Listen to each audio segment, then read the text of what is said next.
आज कुछ लिखी हूँ मैं। मेरी कविता का शीर्षक है किसी ने देखा क्या। आशा करती हूँ आप सबको मेरी कविता अच्छी लगेगी।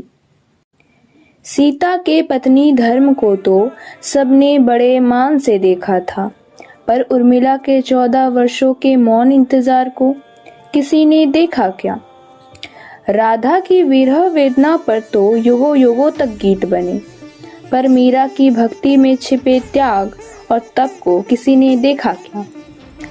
कौशल्या के दुख पर तो सबकी आंखें नम हो जाती है, पर कैकेयी के पश्चाताप की जलती अग्नि को किसी ने देखा क्या। सती के त्याग की गाथाएं तो हर युग में गाई जाती है, पर पार्वती की कठिन साधना और प्रयासों को किसी ने देखा क्या। द्रौपदी के अश्रुओं पर तो संपूर्ण सभा लज्जित हो जाती है, पर गांधारी के अंधकारमय जीवन की वेदना को किसी ने देखा क्या। कुंती के संघर्षों की कथा तो सबको स्मरण रह जाती है, पर माद्री के मौन बलिदान की पीड़ा को किसी ने देखा क्या।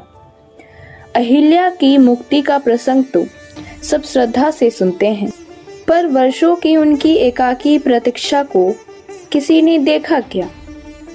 यशोदा के वात्सल्य का गुणगान तो सारा जग करता है, पर देवकी के मात्र हृदय के विरह को किसी ने देखा क्या।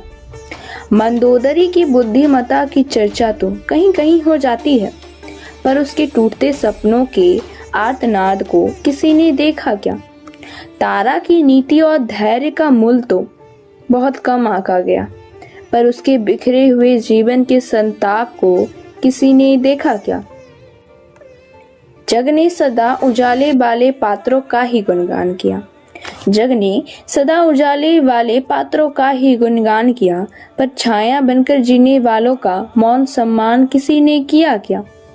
हर कथा में कुछ ऐसे चेहरे भी होते हैं जो अनजाने रह जाते हैं, सबके हृदय में बसकर भी इतिहास से दूर रह जाते हैं। कथा अधूरी रह जाती है यदि केवल एक पक्ष दिखे। उन अनसुने स्वर की पीड़ा भी सुनो जिन्हें जग भूल चुके। शुक्रिया।